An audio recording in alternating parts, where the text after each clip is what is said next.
ஹேடா berries எல்லாரும் எப்படி இருக்கீங்க? நல்லா இருப்பீங்கன்னு நினைக்கிறேன். ஸோ நம்ம இன்னைக்கு என்ன பார்க்க போறோம்னா, ஜூனியர் லவ்மியோடைய 15th பார்ட் தாண்டா பார்க்க போறோம். பார்ட் 14 வரல யாராச்சும் பார்க்காம இருந்தீங்கன்னா, நான் டிஸ்கிரிப்ஷனில் லிங்க் கொடுக்குறேன், போய் பார்த்துட்டு வந்துருங்க. அப்பதான் இந்த பாட்டு உங்களுக்கு புரியும். ஓகேவா? லாஸ்ட் பார்ட்ல என்ன ஆச்சுன்னு பார்த்துட்டு இந்த பாட்டுக்குள்ள போயிடலாமா? லாஸ்ட் பார்ட்ல என்ன இருக்கும்? நம்ம அம்மு கீழே விழுந்த போயிருப்பா. பிகாஸ் ஏன்னா இசை கால் நடுவில் விட்டுருப்பா. ஸோ ஜங்குக்கு வந்து அம்முவை பிடிக்க வரையில பிடிச்சிட்டு இசையை பார்த்து முறைச்சிருப்பார். ஓகேவா? ஸோ அதுக்கப்புறம் என்ன ஆச்சு அப்படிங்கன்னா இந்த பாட்டுக்குள்ள போய் பார்க்க போகிறோம். ஸோ இசையை பார்த்து ஜங்குக் முறைக்கிறாரு. ஸோ வேக வேகமாக டாங் வந்துட்டு கீழே உட்காந்து அந்த ஸ்டெப்ஸ்லேயே உட்காந்து அம்மு காலில் என்ன ஆயிடுச்சுன்னு பார்க்க. ஸோ அவளால் நிற்கவே முடியல. வலிக்குது அப்படின்னு சொல்லிட்டு அந்த ஸ்டெப்ஸ்லேயே உட்காந்துக்கிறான். ஸோ டாங் வந்து எடுத்து பார்த்தா ஹீல் போட்ட இடத்துல கொஞ்சம் ரெட்டிஷாக இருக்கும். பிகாஸ் ஏன்னா அவளுக்கு அந்த இடத்துல சுளுக்கு பிடிச்ச மாதிரி இருக்குது. ஸோ வந்துட்டு டாங் சொல்கிற போது இவளை கொண்டு போய் ரூமில் விட்டுட்டு வந்துடலாம். ஸோ வந்துட்டு இவளால் இங்கே நிற்க முடியாது அப்படிங்கிற மாதிரி சொல்ல. ஸோ வந்துட்டு நம்ம அம்மா என்ன பண்ணுறான்னா இசையை பார்த்து கண்ணடிக்கிறா. ஸோ இசை இருந்துட்டு ஃபேபுலஸ் அப்படின்னு சொல்லிட்டு தம்ஸ்அப் காட்டுறா. ஸோ வந்து இந்த ரெண்டு பர்சனை நோட்டீஸ் பண்ண கிடையாது. ஸோ டாங் என்ன பண்ணுறான்னா நீ போய் ஷுஹாயாங் பக்கம் இல்லை, நானும் ஜாங்குக்கும் போய் அம்மா ரூமில் விட்டுட்டு வந்துடுறோம் இசை அப்படின்னு சொல்ல சரிங்கிற மாதிரி இசை சொல்கிறா. ஸோ சொல்லிட்டே அம்மாவை பார்த்து கண்ணை காட்டுறா. என்னையும் கூட்டிகிட்டு போடி, பிளான் பண்ணும்போது ரெண்டு பேரும் சேர்ந்து போகலாம் தானே பிளான் பண்ணோம், இப்போ மட்டும் ஏன் என்ன மாட்டி விட்டுட்டு போகிற அப்படிங்கிற மாதிரியே பார்க்குறான். ஸோ நம்ம அம்மா வந்துட்டு ஐம் சாரிடி அப்படிங்கிற மாதிரியே மூஞ்சி வச்சுட்டு போயிடுறான். ஆனால் கூட்டிகிட்டு போகல இசையை. ஸோ இசையை அங்கே போய் சுகா பக்கத்தில் நின்றுக்கிறா. ஸோ வந்து நம்ம அதுவே பேரலில் ஜங்குக் சைட் பார்த்துட்டு இந்த சைட் பார்த்துப்போம். ஸோ ஜங்குக் டயாங்க அம்மு 3 பேரும் மேலே போயிட்டுருக்காங்க. அம்முவாலையும் நடக்கவே முடியல, கால் வலிக்குது. ஸோ இதை ஜங்குக் நோட்டீஸ் பண்ணிவிட்டு என்ன பண்ணுறாருன்னா அம்மு அலேக்கா தூக்கிடுறாரு. ஸோ ப்ரைடல் ஸ்டைலில். ஸோ அம்மு வந்து கத்த போகிறா. அதுக்கு முன்னாடியே ஜங்குக் திட்டிட்டு உன்னை தூக்கணும்னா எனக்கு ஆசை கிடையாது, உன்னை வந்து லுக் பண்ணணும்னு எனக்கு ஆசை கிடையாது, சரியா? சும்மா என் கற்றுக்கிட்டு இருக்காது, உனக்கு கால் வலிக்குதுன்னு தூக்குறேன், இல்லை தொப்புடி கீழே போட்டுரும் பார்த்துக்கோ அப்படிங்கிற மாதிரி சொல்ல. ஸோ அம்மா வாய முடிக்கிறான், அமைதியாயிடுறாங்க. இதை பார்த்த டாங் வந்து செம்மையான ஆளுதான்டா, எப்படி வாயை மூட வைக்கணும்னு கற்று வச்சிருக்கடா அப்படிங்கிற மாதிரி சிரிக்கிறாரு. ஸோ நம்ம ஆமாட்டேன் அவங்க பார்த்து எதுக்கு சீனியர் சிரிக்கிறீங்க அண்ணா அப்படின்னு சொல்ல, ஒன்னா சீனியர்னு கூப்பிடு இல்லை அண்ணான்னு கூப்பிடு. என்ன சீனியர் அண்ணா அப்படிங்க?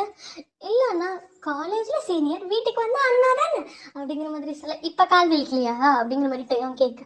ஐயையோ ஒழுங்கா நடிக்கலை போலவே அப்படிங்கிற மாதிரி கால் வலிக்குது அப்படிங்கிற மாதிரி சவுண்ட் கொடுக்குறா. ஸோ ஜங்குக்கு இருந்துட்டு இந்த சவுண்டு கொடுக்குற வெள்ளம் வச்சுக்காத, நான் உனக்கு கொண்டு போய் ரூமில் படுக்க வச்சுட்டு போகிறோம் அப்படிங்கிற மாதிரி சொல்ல. ஸோ வந்து டாங் வந்துட்டு வாடா நீ அப்படிங்கிற மாதிரி சொல்ல. சாரிடா நானும் வரேன்னு சொன்னேன், என்னால் அம்மாவை விட்டுட்டுலாம் வர முடியாது, நான் அம்மாவோட ரூம்லேயே இருக்கேன்னு சொல்லிடுறாங்க. அதுக்குள்ளே ரூமுக்கு போயிடுறாங்க. ஸோ ரூமில் போயிட்டு அம்மாவை படுக்க வச்சுட்டு அவள் காலில் இருக்க ரெட் கலரில் காயமாக இருக்கும்னு சொல்லியிருப்பேன். ஸோ அந்த இடத்துல வந்து நம்ம ஜங்குக்கு வந்து பேண்டேட் போட்டுட்ருக்கேன். ஸோ அழுத்தும் போது அம்மா வந்துட்டு சீனியர் ரொம்ப கால் வலிக்குது, அழுத்தாதீங்க வலிக்குது அப்படிங்கிற மாதிரி கத்துறான்.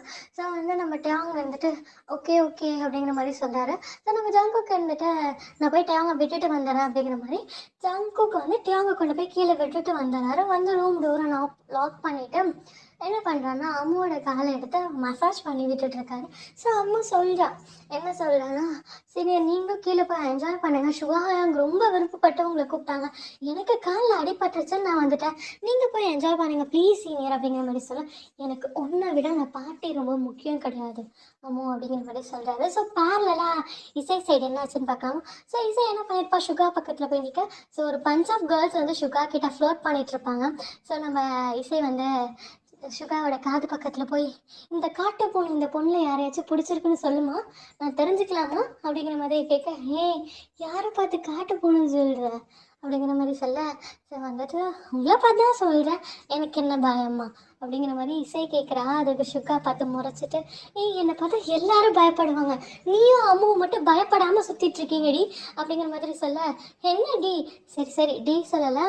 ஸோ வந்துட்டு என்னை பார்த்து நீங்கள் 2 பேரும் தான் பயப்படாமல் சுற்றிட்டு இருக்கீங்க அப்படின்னு சொல்லி பேசும்போது நம்ம இசைக்கு பின்னாடி யாரோ க்ராஸ் பண்ணி போகிற மாதிரி இருக்குது. சுகா என்ன பண்ணுறாருன்னா அவரை பார்த்துட்டு சாரி இசை, உன்னோட சண்டை போட எனக்கு நேரம் இல்லை, நான் இங்கே வந்தது ஒரு பிஸ்னஸ் பார்ட்னரை பார்க்க தான் வந்தேன், ஸோ அந்த பர்சன் நான் போய் பார்க்குறேன் அப்படிங்கிற மாதிரி சொல்லிடுறாரு.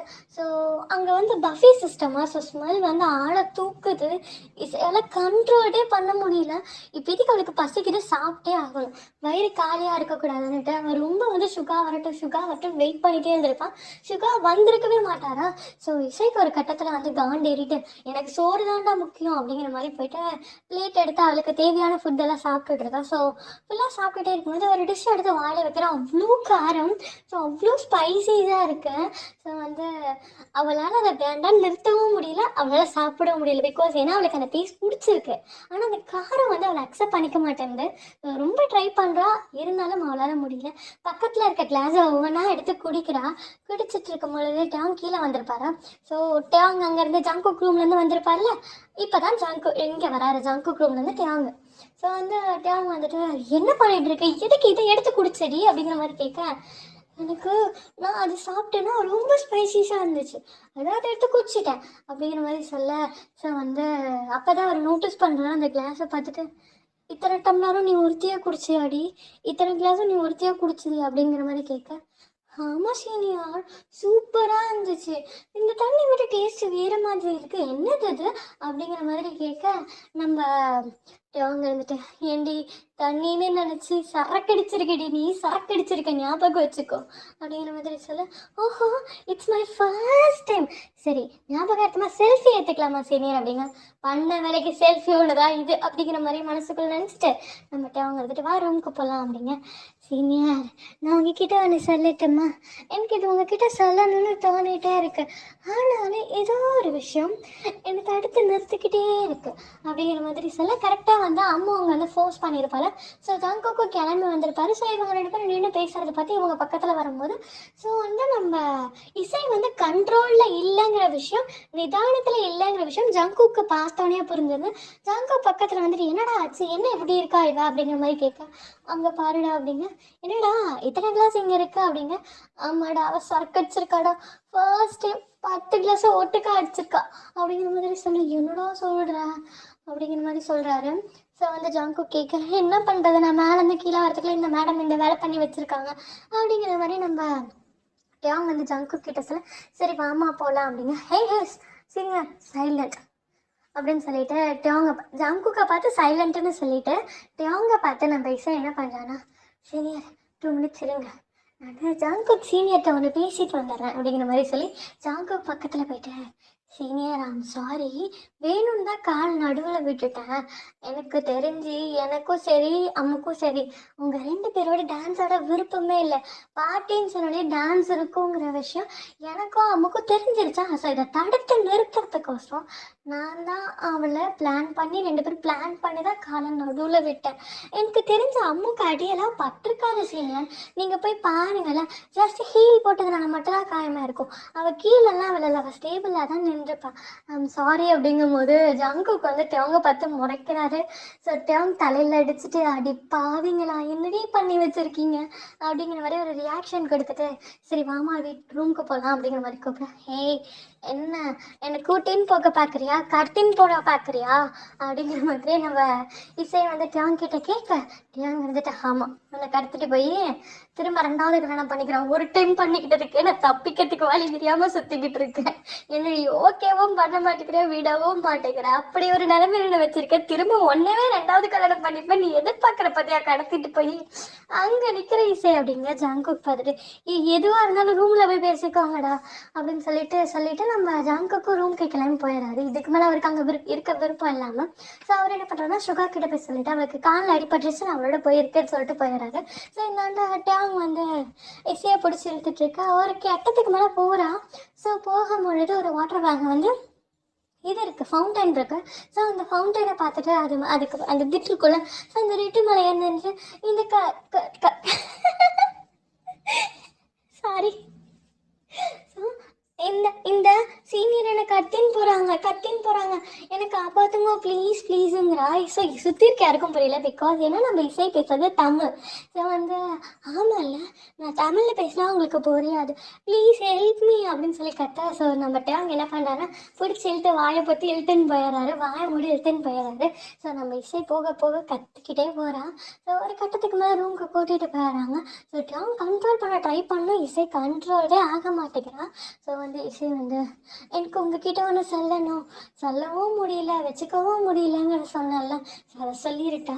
எனக்கு உங்களை ரொம்ப பிடிக்கும், ஆனால் எதுக்கு உங்ககிட்ட சொல்லக்கூடாதுன்னே தெரியல. என் மனசு உங்ககிட்ட சொல்லக்கூடாதுன்னு சொல்லுது. உங்களை வேற ஒரு பொண்ணோட பார்த்தா என்னால் அக்செப்டே பண்ணிக்க முடியல சீனியர் அப்படிங்கிற மாதிரி சொல்ல. ஸோ டியான் வந்துட்டு, இது நீ எனக்கு போதையில் இருக்கும்போது நான் சொல்லணும்னு ஆசைப்படலை இசை. ஆனால் நீ சொன்னதில் நான் ரொம்ப சந்தோஷப்படுறேன். என்னைக்கு நீ தெளிவாக இருக்கும் பொழுது என்கிட்ட உன் காதலை சொல்றியா, நான் அன்னைக்கு உன்னை அக்செப்ட் பண்ணிக்கிறேன்னு சொல்லிட்டு. ஸோ நம்மகிட்ட அவங்க என்ன பண்ணுறாருன்னா, இசையை கொண்டு போய் ரெஸ்ட் ரூமில் விட்டுட்டு குளிச்சுட்டு வா சரியாயிடுவேன், ஃப்ரெஷ்ஷப் ஆகிட்டா சரியாயிடுவேன்னு சொல்லிடுறாரு. ஸோ டவலையும் கொடுத்து அனுப்பிச்சிடுறாரு, ட்ரெஸ்ஸையும் கொடுத்து அனுப்பிச்சிடுறாரு. ஸோ நம்ம இசையை உள்ளே போயிடுறோம். ஸோ உள்ளே போயிட்டு இதில் நிற்கும் போது, ஷவரில் நிற்கும் போது அவளுக்கு கொஞ்சம் கொஞ்சமாக அவள் நிதானத்துக்கு வந்துடுறா. ஸோ அதே பேரலாக ஜாங்குக் சைட் பார்த்தா, ஸோ ஜாங்குக் போய் ரூம் டோரை ஓப்பன் பண்ணால் நம்ம அம்மா என்ன பண்ணிகிட்டு இருக்கா, பைஜாமாஸ் போட்டுட்டு கால் நீட்டி போட்டு காலை ஆட்டிக்கிட்டு, அதுவும் பேண்டேட் போட்டிருப்பால அந்த காலை வேகமாக ஆட்டின்ட்டு உட்காந்து கார்ட்டூன் பார்த்துட்ருக்கா, அதுவும் டோரிமான் பார்த்துட்ருக்கா. வா அப்படிங்கிற மாதிரி சவுண்டு கொடுத்துட்டு கையில் ஸ்நாக்ஸை வச்சுட்டு சாப்பிட்டுக்கிட்டே கொடுத்துட்டு இருக்கா. ஸோ இதை பார்த்த ஜங்குக்கும் அவ்வளோ கோவம் வருது. வேகமாக அம்மு கிட்ட டோர் லாக் பண்ணிட்டு வேகமாக அம்மு கிட்ட வந்துட்டு, என்கிட்டயே நடிக்கிற அளவுக்கு வந்துட்டல்ல அம்மு, நான் உனக்கு என்ன அப்படி பண்ணிட்டேன், எனக்கு கல்யாணம் பண்ணிக்கோன்னு ஃபோர்ஸ் பண்ணேன். ஆனால் உன்னை வந்து என் கூட லைஃப் லீட் பண்ணு ஃபோர்ஸ் பண்ணவே இல்லை, சரியா? தேவையில்லாமல் இப்படி பண்ணி என்னை வந்து வேற ஒருத்தனாக மாற்றாத, என் கேரக்டரை சேஞ்ச் பண்ணாத. நான் நானாக இருக்குன்னா நீயா இரு, அப்போ தான் நான் நானாக இருப்பேன் அப்படிங்கிற மாதிரி சொல்ல. ஸோ வந்து அம்மு பயப்படுறா. ஸோ இவ்வளோ க்ளோஸில் வந்து இவ்வளோ ரூடாக பேசவும் அம்மு பயப்படுறதை பார்த்துட்டு ஜங்கு ஹேக் பண்ணி, சரி நீ பண்ணதுனால டென்ஷன் ஆனதுனால கத்திட்டேன், ஐம் சாரி, ஓகே இனிமே நான் இப்படி பண்ணக்கூடாது அப்படிங்கிற மாதிரி சொல்கிறாரு. ஸோ இப்படியே நெக்ஸ்ட் டே மார்னிங்கும் ஆகுது. ஸோ வந்துட்டு இவங்களாம் ஊரெல்லாம் சுற்றி பார்க்குறாங்க. ஸோ ஒரு ரெஸ்டாரண்ட்டில் உட்காந்து சாப்பிட்ருக்காங்க. ஸோ அப்போ வந்து நம்ம ஜிமின்ஷி ஃபோன் பண்ணுறாரு. ஸோ ஜிமின்ஷி காலை அட்டன் பண்ணோன்னே எல்லாருக்கும் டோட்டல் ஷாக். ஸோ வந்துட்டு அந்த ஷாக் என்னங்கிறத நெக்ஸ்ட் பார்ட்டில் பார்க்கலாம். ஸோ பிடிச்சிருந்தா லைக் பண்ணுங்கள், ஷேர் பண்ணுங்கள், கமெண்ட் பண்ணுங்கள், மறக்காமல் சப்ஸ்கிரைப் பண்ணிவிட்டு பெல் ஐக்கானை டச் பண்ணிட்டு போயிடுங்கடா. பாய், டேக் கேர்.